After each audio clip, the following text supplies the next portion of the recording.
I have updated my playlists to help you find what you're looking for, anything from controversial topics that are relevant to Christian geeks, interviews with creators like author Brent Weeks and The Chosen's Dallas Jenkins, growing in faith as a geek, tabletop gaming, comic books, video games, movies, and TV shows, or you can just get to know me a little bit better. There is a playlist for you with more content being added to them all the time, so I hope you'll take a look and enjoy what you find. Thanks.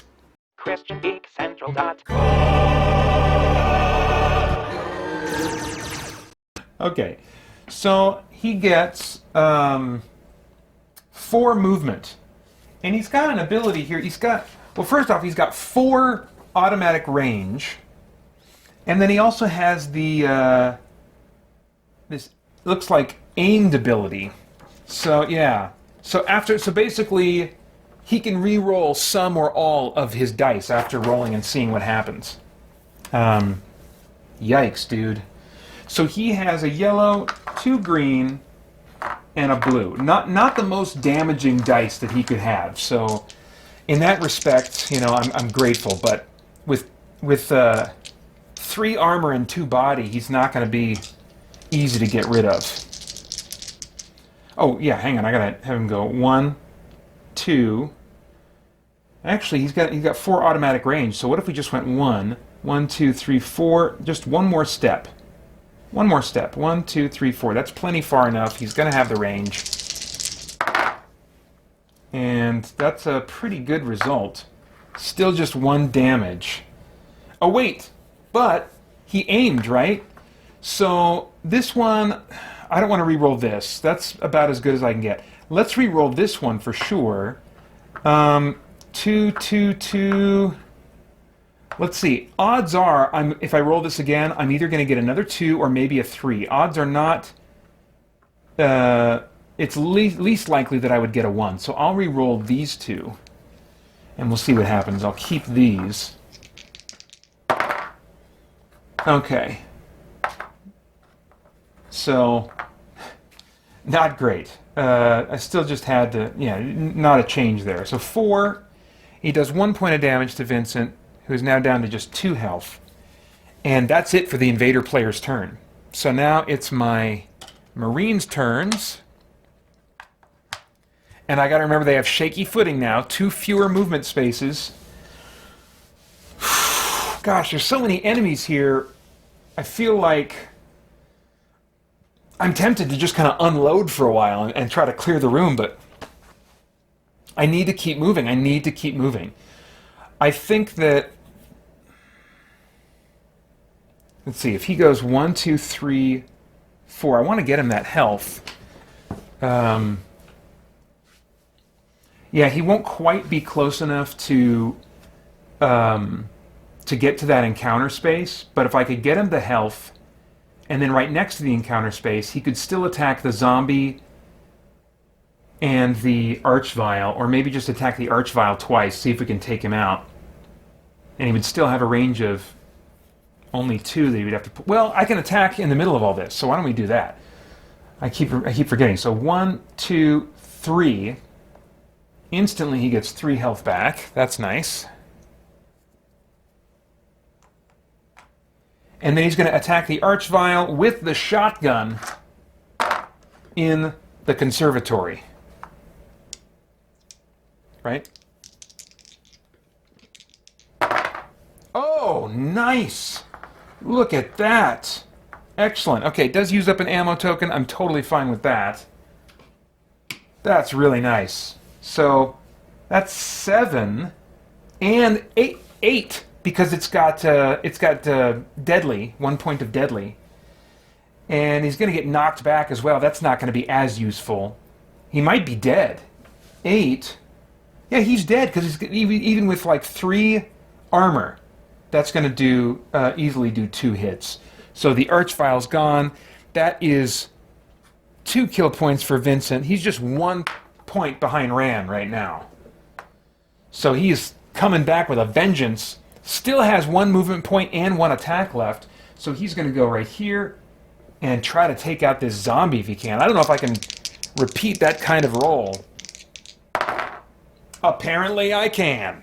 Oh, look at that. Oh no. Oh no. It's still a ranged weapon. And I might have cheated on the last one, but too late. I already counted it.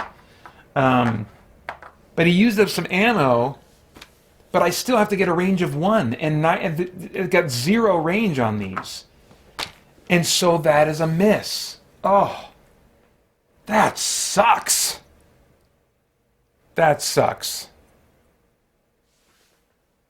I better check the rules. I want to consult the text on that just in case. Because it feels like if I'm right next to him... Let's see here. There's movement, attacking, declare attack, confirm as I count range and roll attack. Count range and roll attack. Okay. Da-da-da-da-da. Next, the attacking player counts the number of space from the attack. He has a range of attack. As during the character, however, rolls the dice corresponding to the attack rolls. Whatever. Counts it. Counts attack. First, he gets some messer hope, and did count the range fails. He does count out. It swings toward range side dice with the guard in the range of attack. Long range credit is young. Attack not dumb. Okay, I think I failed. Oh well. That's very sad. It's very sad. And feels slightly unrealistic, but whatever. I'm fighting demons on Mars. So that's Vincent. Did Ran already go? I don't think Ran went. For some reason. Oh, I forgot my shaky footing. I forgot shaky footing. All right, well then Vincent will get penalized with shaky footing next turn, since I forgot to penalize him with it this turn. Ran, though, is penalized with shaky footing. Let's see here. He wants to get to that armor. End of story. So he's going to advance. That'll give him 6 total movement because he's got shaky footing this time. I don't know thematically what causes the shaky footing. Maybe it's just kind of like the chaos of the environment. The blinky lights, the lights aren't out, but they're still kind of blinky. They're strobing and stuff. That's probably what's going on. That's probably the explanation for that. But yeah, none of these guys have watchful, so he's gonna go 1, 2, 3, 4. Yeah, baby. And he's got a good amount of health, so he might be able to hang on to that for a little while. And then he still gets 1 attack, and he has 2 movement spaces. Let's do this. 5, 6. So I end my movement there. So let's read and see what's on this. What the deal is with this encounter. I think that. Let me double check and see if it's ending my movement there or ending my turn there.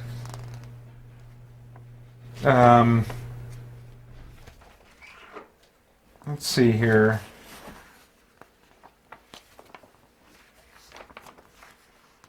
I don't see it listed with some of the other things that I would expect it to be with. Blocking obstacles, telefrags.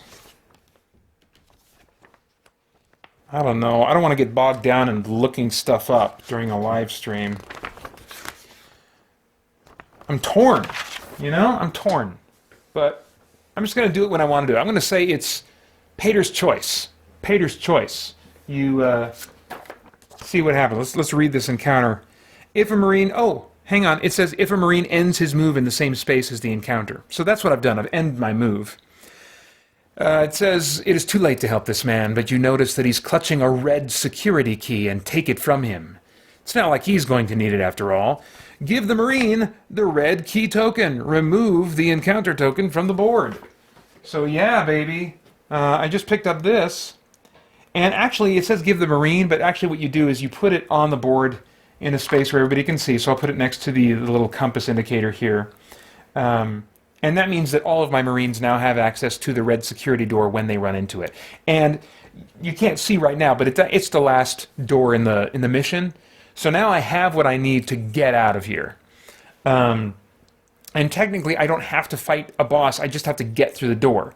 Now, what I'm going to do as an invader player every time is try to block that door so that they do have to fight the boss. But technically, they don't. The Marines don't have to fight the big bad. Most of the time, they just have to get out. and it's up to the invader player how they're going to make things interesting at the end. So, all right, let's see here.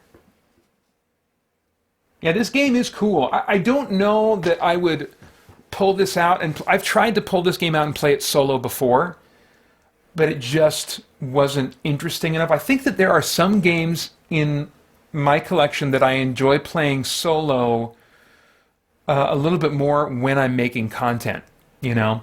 I don't think I would have the same kind of level of engagement and fun with this necessarily. I don't know, it's been a long time since I've tried. But it is different, you know, when I'm making content and I'm talking through my decision-making process, I take advantage of springboards that the scenario, the themes bring up to talk about things that are related to our walk as Christians when that feels appropriate. There's just different stuff going on in what I'm doing. I have reason and motivation to kind of play up the theme and make sound effects and monster noises and stuff like that. And you know, so it is a different experience.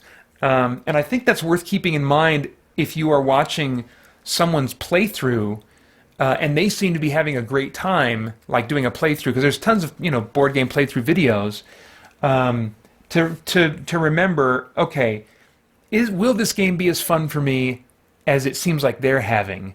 Because, you know, anytime I think people are making content creation, there is something different going on. So I say all that just to help you save money. If for some reason you're looking at this game and you're like, oh my gosh, looks like he's having lots of fun, looks like this game would be really cool, this is a really expensive game to hunt down and try and find.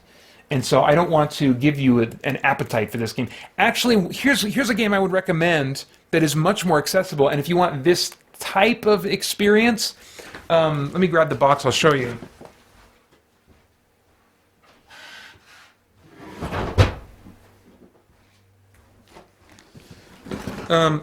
This is Galaxy Defenders. Actually, this will be the bigger image for you. So this is Galaxy Defenders. It's the same people that made Sword and Sorcery Immortal Souls. And this is actually, for my money, a better version of this type of experience that I'm having with the Doom game. The reason I didn't play this one this week is it just would have required refamiliarizing myself with the rules. And I had just enough of that to do already with other games like Mage Knight and prep that I was doing for Hero Quest with all the variant rules that I was going to be playing with, that I wanted another game that would do this sci-fi dungeon crawly type thing, but that I could play and not have to, that I would be already really familiar with the rules. And I've had Doom for so long that I got that one out, you know. But really, if you're interested in what you're seeing me do, what type of game you're seeing here as I play Doom, this is the game actually that I would draw your attention to. It's not quite as much of a dungeon crawl because the whole map is, well, I guess it's kind of like what I'm playing right now. The map pieces are all laid out, and there's less corridors. It's less maze-like. It's more just a big open area with some smaller sub-areas like buildings that you can enter into and stuff like that. But certainly things are being revealed as you go, as you explore. And so there is that, even though the whole map is revealed, there is that sense of exploration and discovery as you're making your way through the game. And this one is a lot less complicated and fiddly than Sword and Sorcery Immortal Souls. I think Sword and Sorcery Immortal Souls is too busy and fiddly for its own good. They started with these core rules, much like Descent used this game as its core rules to start with and then added complexity to it. But I think the complexity that was added to Sword and Sorcery is a little more than I want for, it's a diminishing returns for the investment of complexity than compared to what it gives back in theme and experience. So anyway, but this one is still in print, still very gettable, and very enjoyable. I think one reason I haven't finished playing all the way through the campaign on this one is because I keep telling myself, well, Pater, you still haven't gotten around to finishing Doom and playing all the campaign levels, you know, in that. So maybe I just shouldn't have bought this. That's probably the lesson for me. It was new and shiny and cool looking one day and I couldn't resist, and so I bought it. Now it's been collecting dust for a good long while, even though I really think it's a really enjoyable game. So anyway, that would be my recommendation if you like what you're seeing right now in what I'm playing of Doom. I think this is probably a better experience in a number of ways. And you can play it completely cooperatively. You don't need an invader player. The game automates itself and does it pretty smoothly.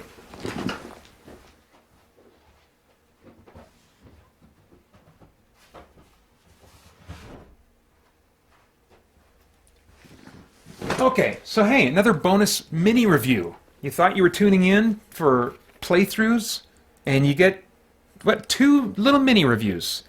That's how much I care. That's how much I'm willing to give. All right. Crap, what was I doing? I don't remember anything. Rand got the armor. Oh, he moved to the encounter. That's right. He still has an attack. He still has an attack that he can do, which he's totally going to do. Let's take out that. What do we want to do? Which has more damaging potential? The standard zombie rather than the zombie commando. I think the zombie commando has some ranged potential, but I can remove this encounter token too. So yeah, let's take out the zombie. I actually think neither one of them is going to be a real concern at this point. But I've moved as far as I can because of shaky footing. So, and Rand gets to use the machine gun. So what is that again? That's these 3. All right. That might take him out. How many? Yeah, so 5 hits, and he's got 2 armor and 2 health. And so there he goes. And Rand remains ahead in the kill count, kill points. All right, so that's it for Rand then, right? Now, invader player. Let's see here. John Wilkerson says, have you thought about having the audience play the bad guys? That's a cool idea. I mean, there are a number of ways that different streamers have found to be more interactive with their audiences. I think what I would need to do that, like, it's logistics. It's always stuff like that. Is always figuring out, okay, how can I pull this off? That would be something. Probably what I would do before I did that would be to invite patrons on to join me via Discord, so I could be talking to them live, and they could be watching, and then direct me. So it's a more quick back and forth, and we wouldn't have to wait for, okay, let's put it up for a vote for everybody that's in the chat and stuff like that. I think that would kind of slow things down quite a bit and make it less enjoyable to watch. That's just my suspicion. I have not watched enough other playthrough type stuff to see how others would handle this. It's something I could consider looking into. The other thing would be I would need to change how I stream, the settings in my stream, so that the delay is almost non-existent. But what that will do is reduce the picture quality for you guys. Because of like the internet we have, we don't have like bad internet here, but we also don't have the top tier that we could have. We're probably 1 down from the very top tier, 1 or 2 down from the very top tier. So at the tier that we are paying for now, if there would be the latency would be reduced, but the picture quality would be reduced as well. And so up to this point, I haven't felt like I wanted to make that move. But I'd like you bringing that up, because I'm always thinking and keeping ideas swimming in my head, figuring out pros and cons and stuff like that. And I like the idea of that kind of interactivity. So, yeah. Okay. So, invader player, right? 2 cards.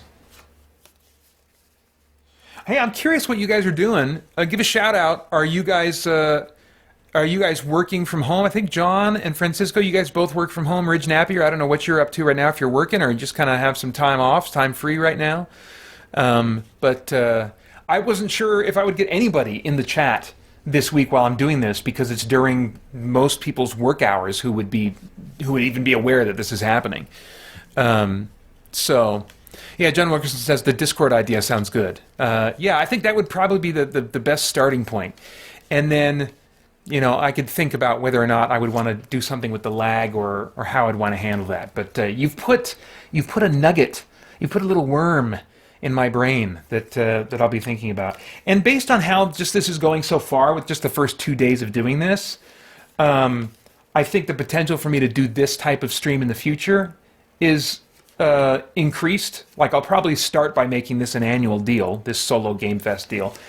But maybe there are some other streams throughout the year that I could do a little bit of board gaming during. I think Extra Life is right now looking like a really great candidate for time that I would do some board gaming and add board gaming to that event. I would love to do that. I think that'd be very fitting.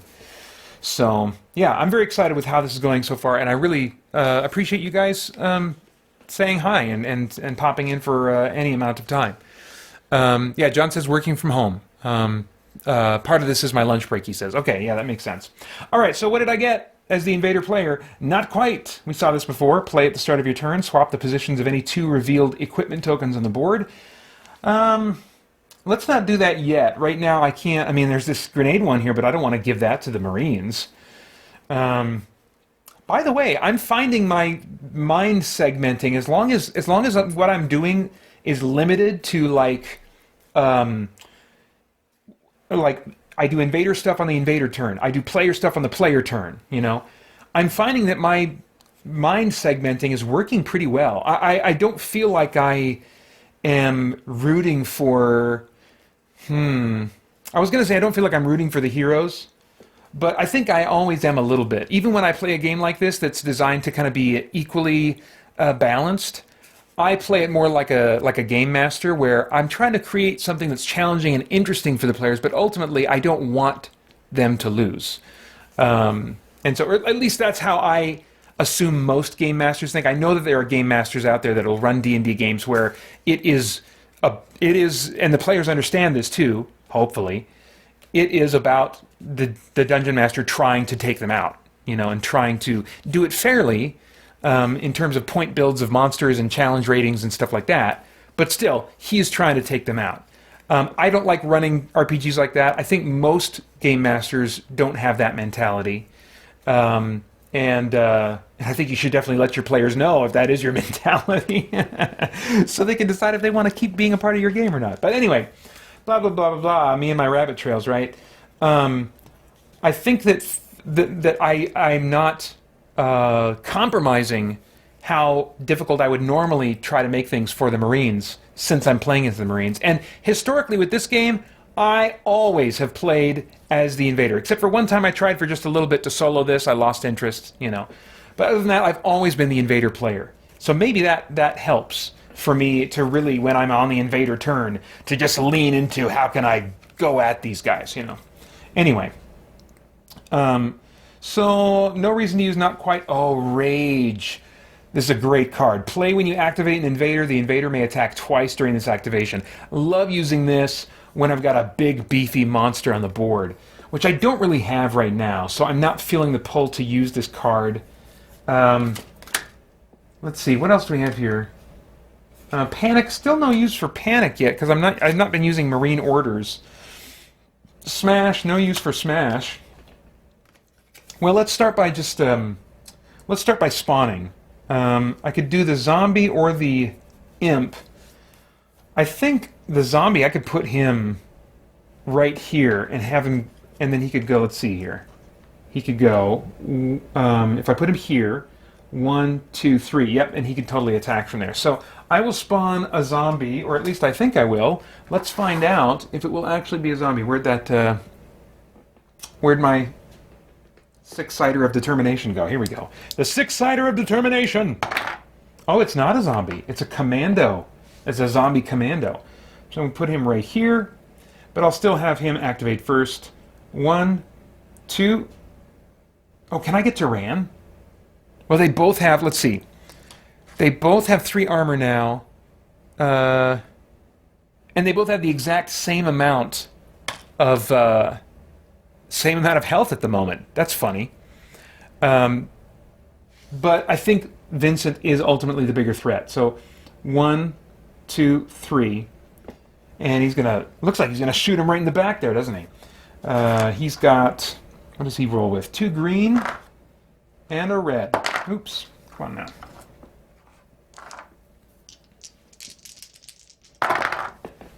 now. Okay. Well, he does enough to do 1 point of damage.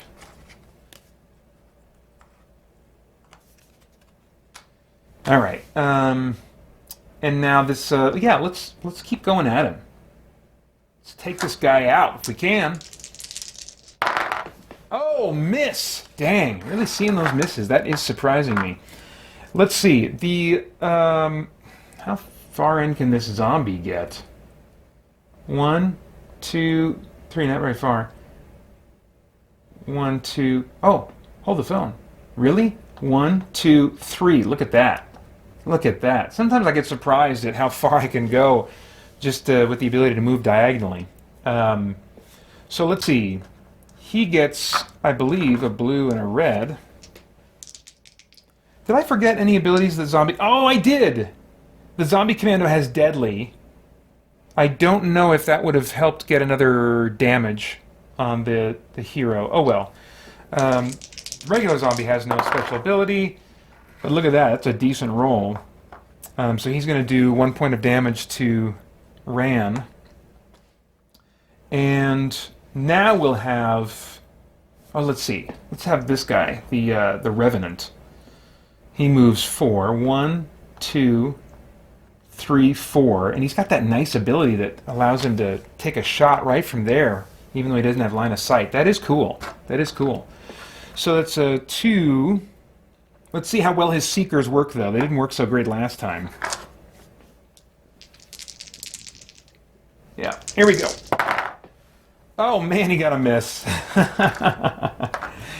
Let me see here. There might be something... I'm trying to remember if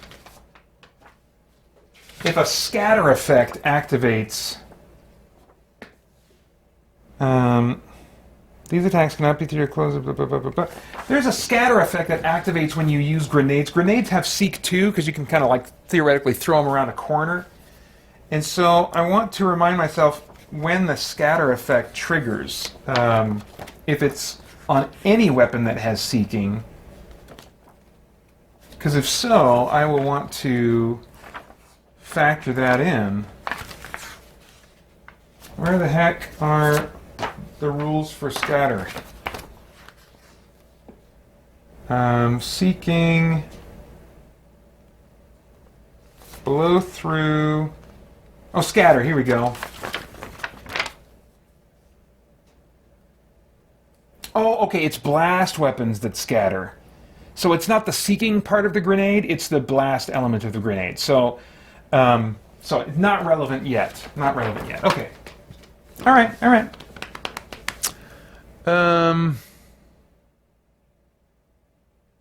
Gabriel Stinson. Oh, hey, Gabriel. I forgot you were here. He says, I worked from 4 a.m. until 9 a.m. I am paying bills and designing a workout program for a friend. Oh, cool. That's so generous of you. Thank you again for last year when I was doing that weight loss endeavor. And you gave me those tips, took some time out, recorded a video even for me. That was great. That was great. Really appreciated that. And I'm sure your friend will appreciate your advice and counsel in that area too. Oh, you might be gone now, Gabriel, because right after that he said, Christian Geek Central and everyone else, have a great day. Off to pick up my daughter from pre-K. All right, cool. Well, if you see this later, Gabriel, thanks for coming by. Okay. What's happening? What is happening? I don't know what's going on. Have I rolled to attack? No, he missed. That's right. The Revenant rolled, he missed, and now the Cherub is the only one that's left, I believe. And the Revenant doesn't have aim, does he? No, he doesn't, so I can't re-roll that. Let's see here. Okay, so the Cherub will go ahead and attack. Where is that? Where is his stats?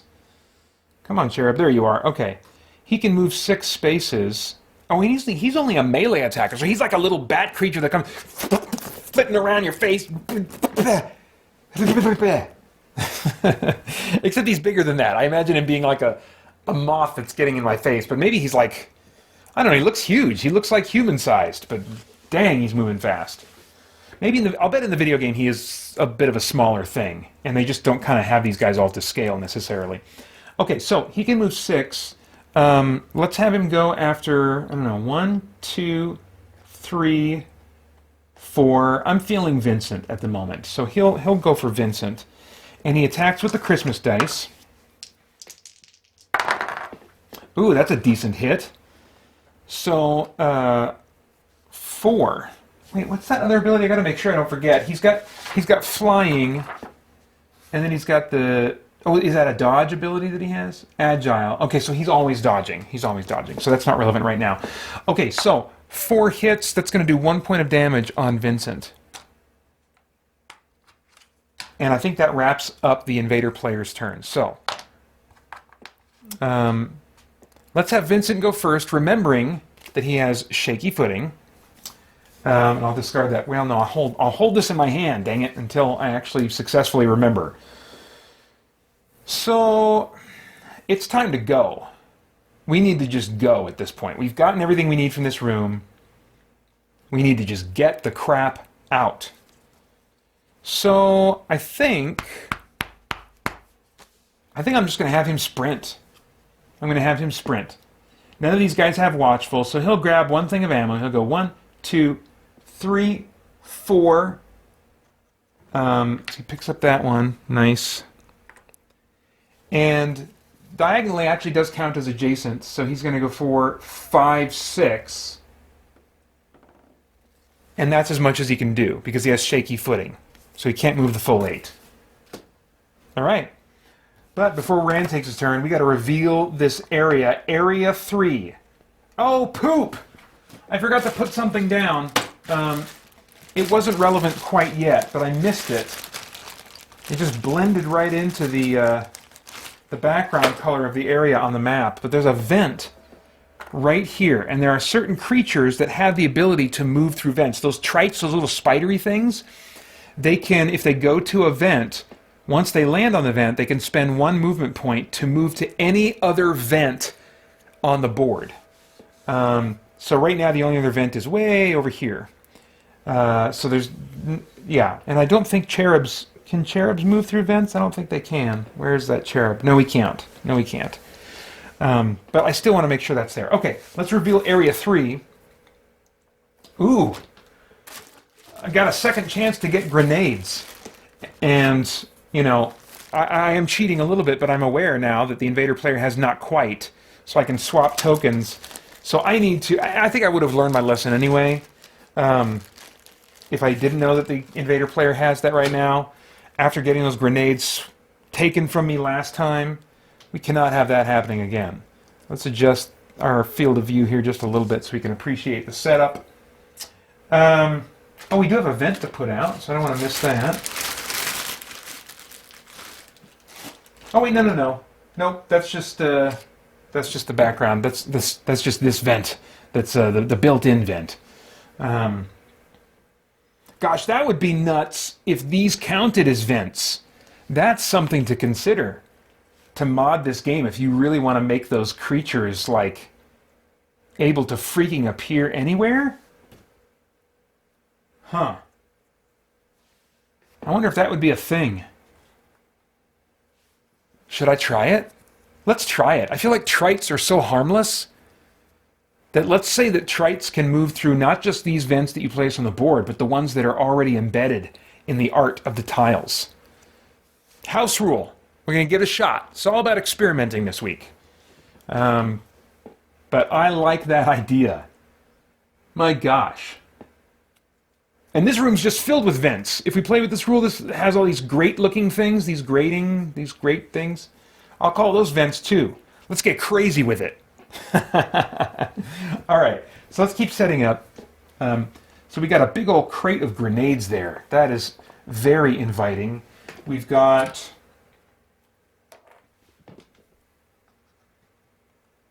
a health potion right there on top of that vent.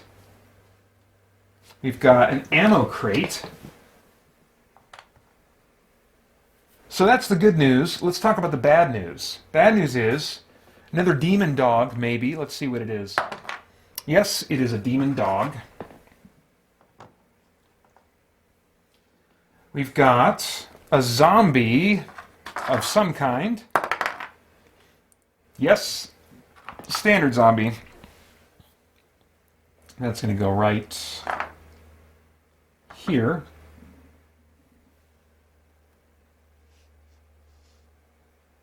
Move that back just a wee bit. No frags yet. Still no frags. Let's see here. We got an imp that we got to put out maybe. Yes, standard imp. Right there. And another zombie of some kind. Oh, this time it's going to be a zombie commando. Right there. And I think that's everything that we need to put out. Right? Yeah. Okay. Well, let's see here. What do we have for... This is Area 3. Here's the flavor text. Area 3 now. This corridor is ominously quiet. Ahead, you see the corpse of... Wait, I do? Area 3? Corpse of a Marine? Okay, well, I guess it's not an encounter point. Ahead, you see the corpse of a Marine lying on his back with several grenades still attached to his vest. Oh, it's this one right here. That's where it's supposed to be. Nice. Several shadowy forms begin moving towards you. All right, so we got to get to that Marine. He does not need those grenades, but I certainly do. But Vincent's done, because he did all of his movement. Yeah, so he's done for now. All right, Ran, you got to move. Let's see, 1, 2, 3, 4, 5, 6, 7. Yeah, perfect. So he is going to advance, which still allows him to move 8 spaces, no longer subject to shaky footing. 1, 2, 3, 4, 5, 6, 7, baby. And, let's see. Got to put those on my character bin. So he can move 1 more space. Oh man, I got to remember that this demon dog here has watchful. Let's take him out. Let's try to take him out. Now I've got this blast. I could throw a grenade. Should I just throw a grenade? See what happens? Part of me wants to kind of save it for the big bad at the end, but let's see. If I throw this grenade and I target this space here, that's a range of 1, 2, 3, then I could potentially get both of those guys at once. And with blast, does that affect multiple spaces? Let's look. Let's consult the text.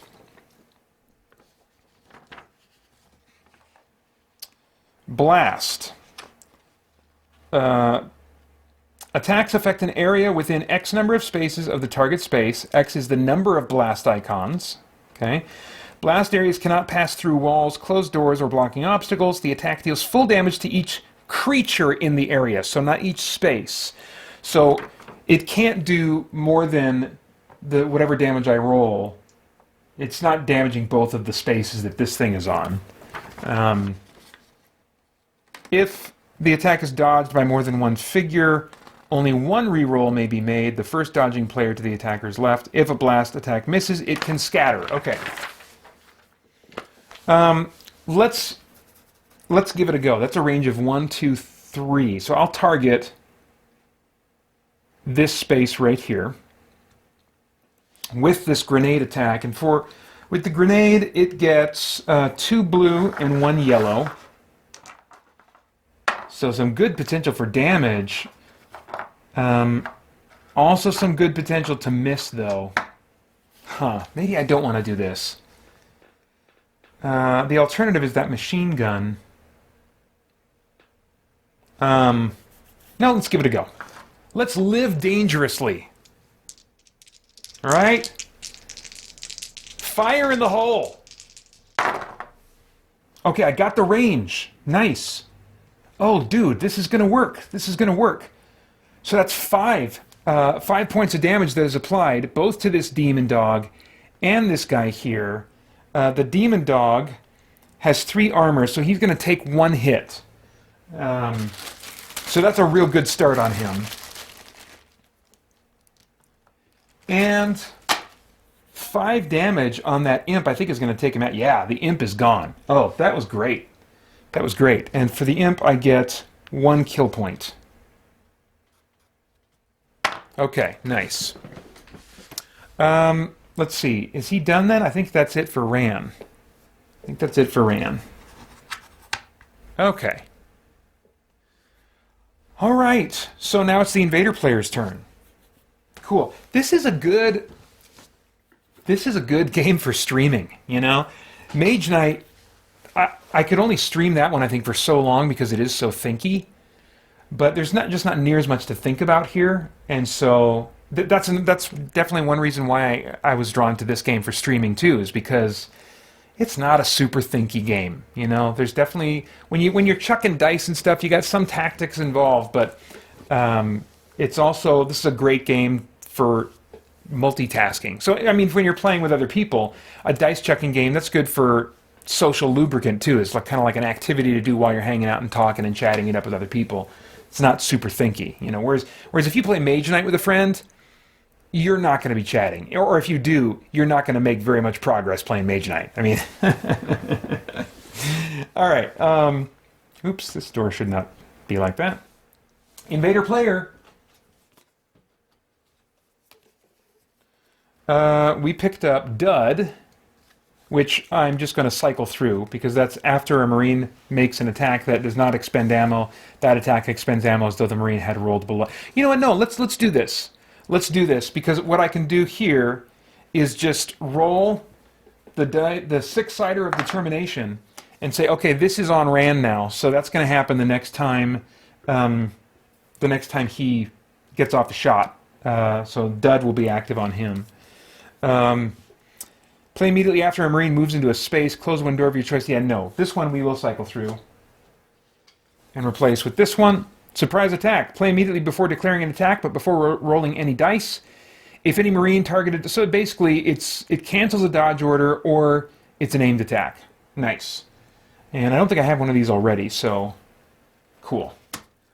Let's see... I believe I'm going to use this Rage card this turn. I don't have any enemies I can spawn. See, play at the start of your turn. Swap the position of any 2 revealed equipment tokens on the board. Oh, dude, I could be a jerk. Equipment tokens? What qualifies as an equipment token? Because, let me tell you, if that health potion qualifies as an equipment token, I could be a real jerk and just move that out of the way.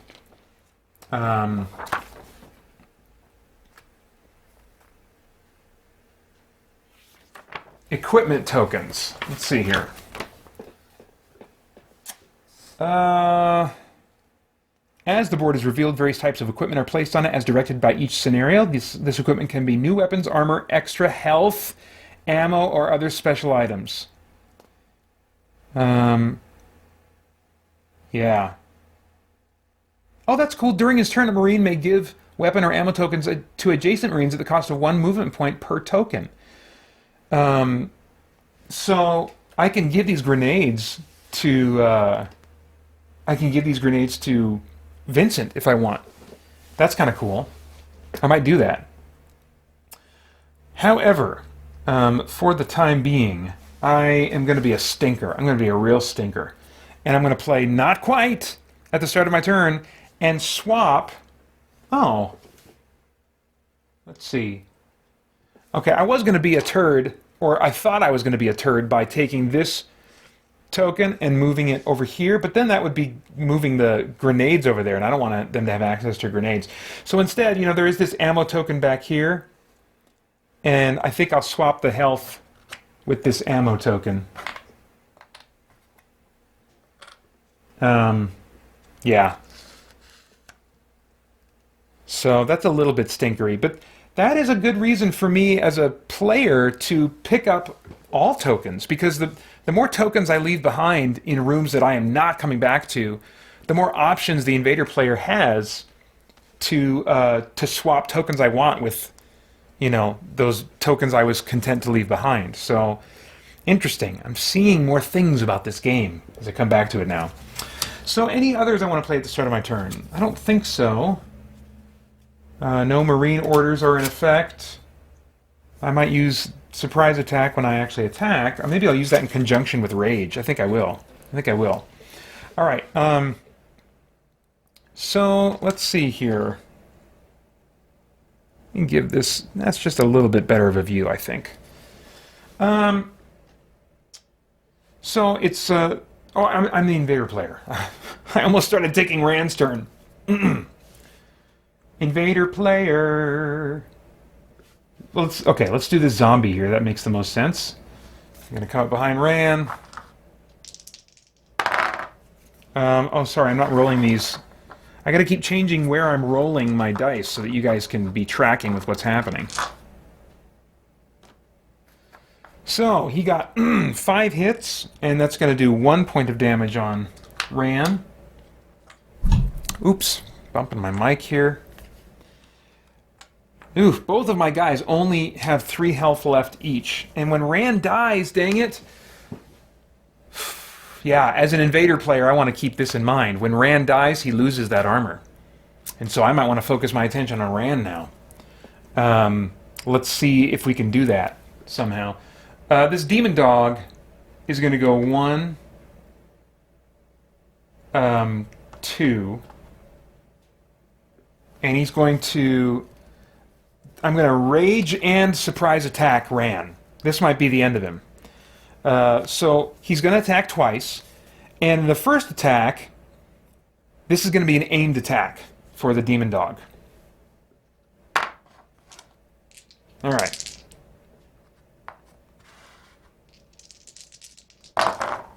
Let's see. Oh man, this doesn't look good for Ran. 3, 4, 5, 6, 7, 8. Does he have deadly? He does not have deadly, but he has 8. And that's going to be 2, that's going to result in 2 damage on Ran. Oh, man. Whew. And he gets to attack again. I mean, that was an aimed attack. I have no need to re-roll that, but I am going to attack again. You better believe it.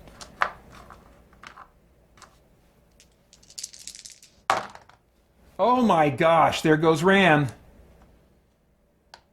There goes Ran. Look at that. 9 damage. So Ran is fragged. So finally we get to move this to 1. Where's the 1? There it is. 1. 1 frag. Man. Okay, so I have to remind myself what happens. I think I just put him down for now. And then I think it's between 8 and 16 spaces. He has to respawn on the beginning of his next turn. He respawns somewhere that's between or 9 and 69 and 18, 8 and 16. I'll say 8 and 16. 8 and 16 spaces away from where he was. And maybe not in line of sight of a baddie? I don't know. We'll cross that bridge when we come to it. I'm the invader right now. I'm just mowing fools down. So that's good for him. 1, 2, 3. Move him in that direction. Gosh, they both might get fragged pretty soon here. Let's see. 1, 2, 3. He'll take a shot from behind. Point blank with a chain gun. No damage, though. Even with the 1 point of deadly that he has, Vincent has 3 armor, so no go on that one. The second one here, 1, 2, 3. Can't quite see Vincent to take a shot at him. 1, 2, 3. He can't do anything from there. I doubt this guy can either, the Revenant. 1, 2, 3, 4. Let's see here. If he counts 1, 2, 3, that's a range of 3. I think he can take a shot because he's got the seeking ability. So, but we know how well that's been working up to this point, right? Give it a go, Mr. Revenant. 1, 2, 3 range.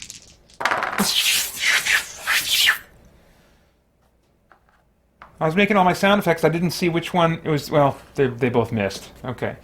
Or they both got a result of that. Okay, so we got... I don't think we got the range. Yeah, we didn't get the range. So it would have been a good hit. Oh, wait a minute, because one of these was green. We did get the range. Come on, Pater. Come on now. So that's 2 hits that we just got on Vincent. Good gravy. 1 health left.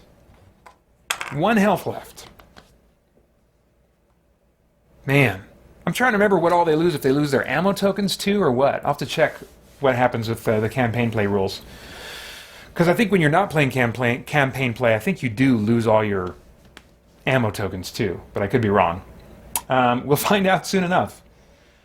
So now it's just this cherub, I think, that's left, and he can definitely get in there. 6 movement. 1, 2, 3, 4.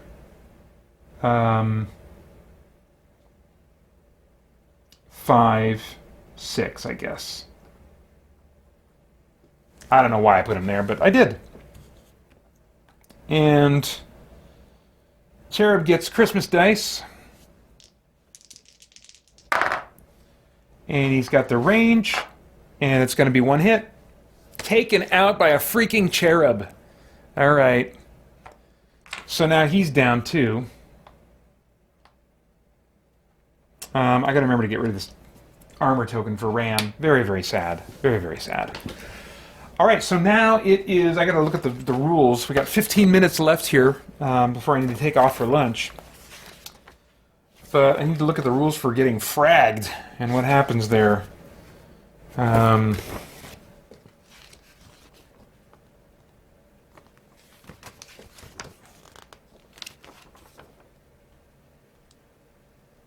on. I thought they were pretty... Oh, it's probably right around where you're talking about taking damage, right? Inflict wounds. He's been fragged. Frags and kills, page 9. There's 9. Frags and kills, okay. When a Marine removes the last wound token from his equipment bin, he is fragged. Remove the fragged Marine figure from the board, remembering which space he last occupied. I would rather just lay him down so that I can remember what space he last occupied. Even though, you know, that might get in the way potentially of where someone else wants to land. We'll cross that bridge when we come to it, because I'm not going to remember otherwise. The Marine player returns his starting wound and armor tokens to his equipment bin. If a frag Marine has managed to pick up additional armor tokens, he must now discard back down to the armor tokens he started the game with.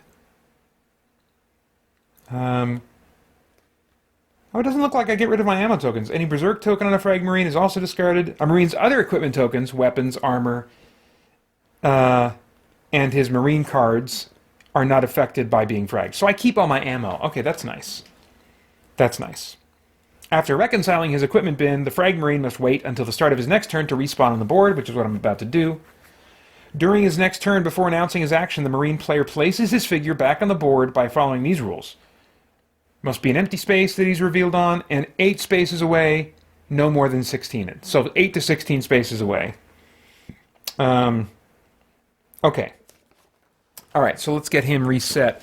He does get to keep his armor. And then he gets that extra health. Oops. Pardon me, this is a little bit fiddly. Part of me really enjoys the fact that, you know, HeroQuest back in the day had these little sheets of paper, these little tablets that you kept track of your health that way.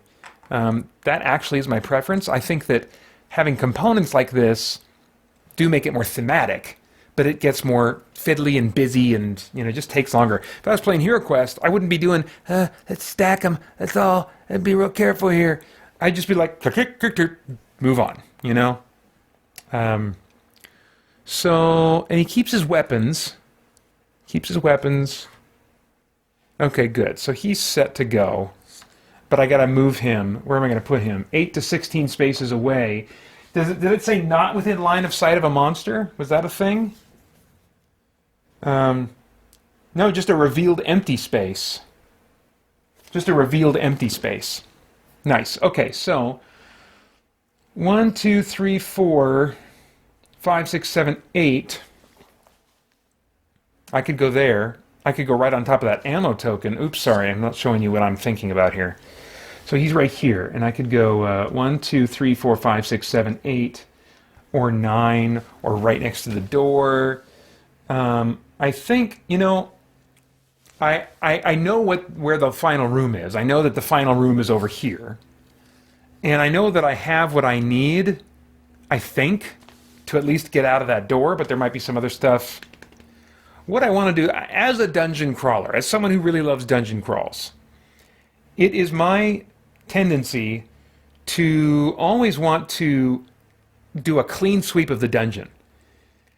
And when I have choices in front of me, I just drag my hand along the left wall.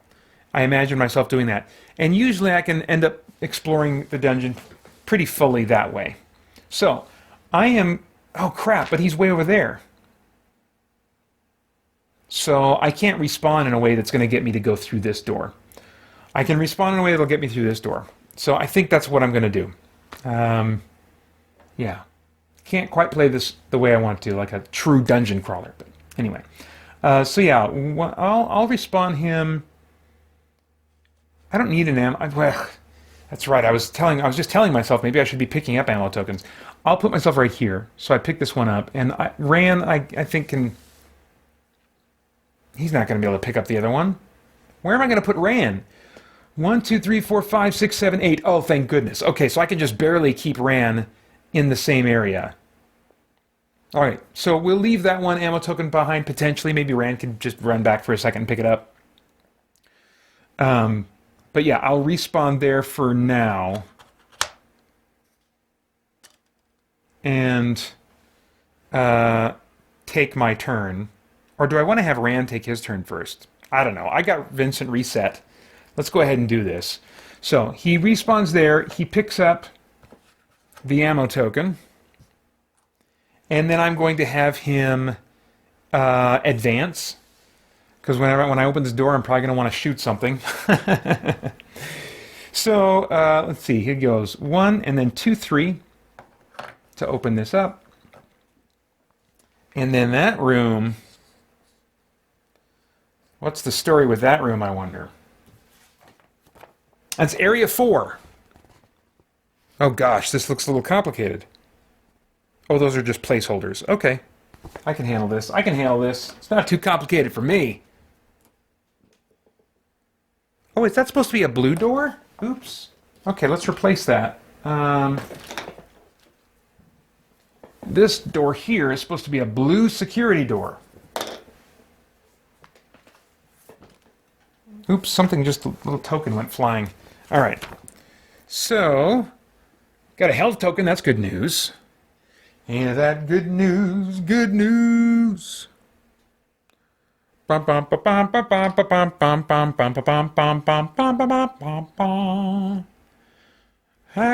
crown up in the kingdom. Ain't that good news? I'm gonna lay down this world, gonna shoulder up my cross. Gonna take me home to my Jesus, and that good news.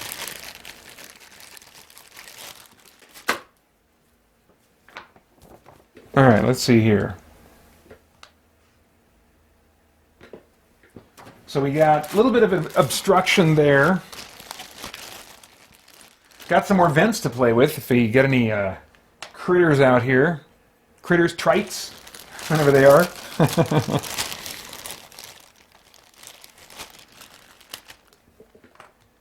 Let's see. You know, these days from a Fantasy Flight game, I would expect these obstacles to be a little more thematic, to be more specific things like lockers or... I don't know, big containers or computers or something like that. They just all have this kind of standard look of kind of like mesh or grating or whatever, you know. Which it still looks nice enough, but I mean, these days, Fantasy Flight would making a game like this would make each of these rooms look different and have something different going. The tiles themselves would not look so uniform and repeated, you know. But I still find that it's very thematic and very moody and stuff. I'm still very happy with how this game looks, and I think for the most part how it plays. All right, we got another ammo token to put out here. Another one of my little Nintendos. Ooh! We got a Berserker token. This is like crazy... It's like Bane and his Venom. You grab these suckers, put it in you, makes you go... And you can just kill monsters basically with one hit. As long as it's a melee attack.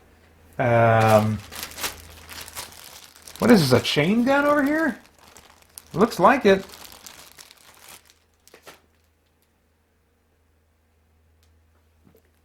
Nice, I wouldn't mind getting my hands on that. I think that's all the good stuff. Oh,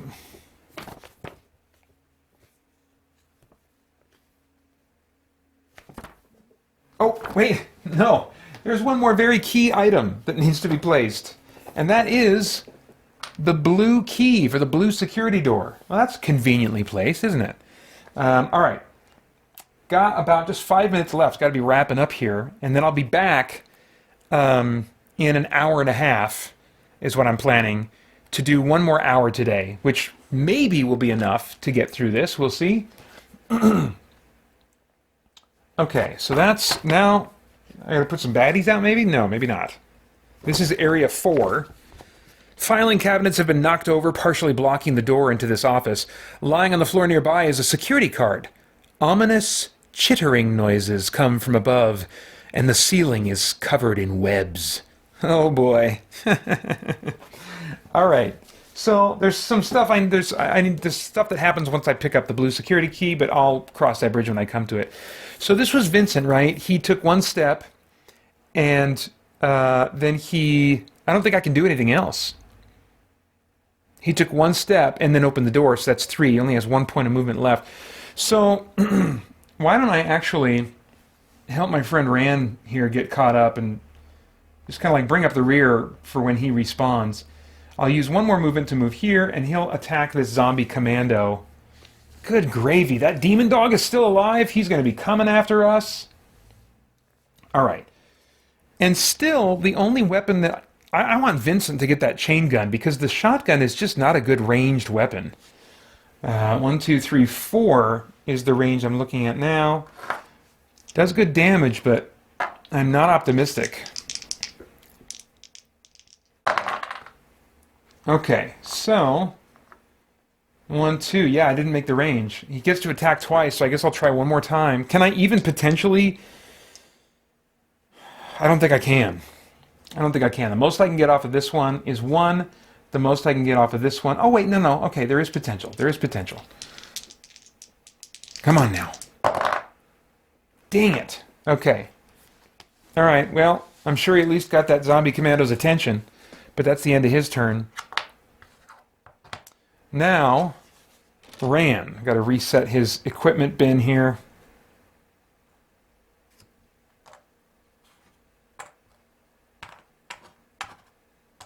All right.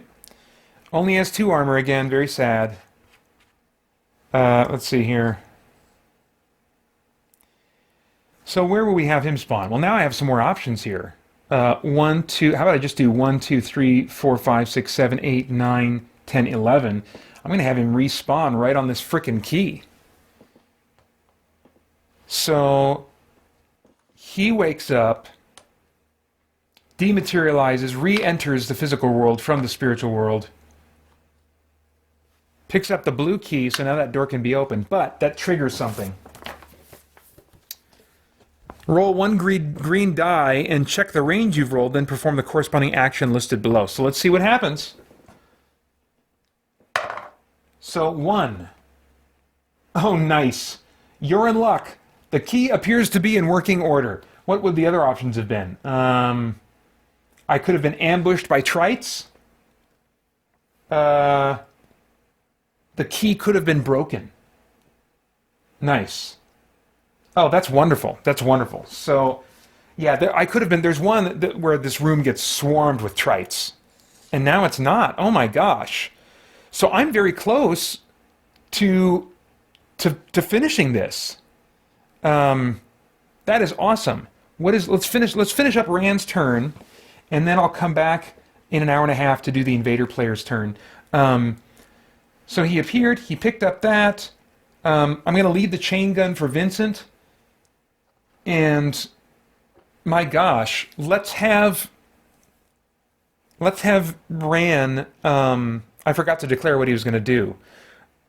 Let's have him sprint. So he's going to go 1, 2, pick this thing up. That's going to be interesting. Let's hold that thought. 3, 4, 5, 6, 7, 8, 9, 10, and then he's got 2 movement left. And I got to set up this room. Oh my gosh, I don't have time to set up this room. Hang on. We're going to do... No. Here's what I'll do. I have two movement points left. I will remember that by putting this right here, okay? And then putting this thing right on top of it. See, there's my timer. Time to have lunch with my wife. And the door is opened. And so we're just about at the end of his turn. I'm going to reveal that room when I come back from lunch. So that's all for now. Thank you so much for watching, and I hope you'll come back in about an hour and a half to probably see the end of this mission, which it's ramping up. There's some crazy stuff in that room. All right. Thanks a lot. Bye-bye. Hey guys, mark your calendar on May 7th from 5 p.m. to 9 p.m. Pacific time at youtube.com/christiangeekcentral. I will be conducting a backlog burn featuring, I hope, some of the cool video games that are actually in your backlog that you haven't extracted all of the fun out of yet. To help me determine which games I will play, leave a comment or email me at paeter@spiritblade.com with as many games as you'd like to list from your backlog. I will take those results and look for common games between all of you that I also have access to and make my live stream playlist from there. Or if you'd prefer, you can select games from my collection that happen to be a part of your backlog. The games I own include...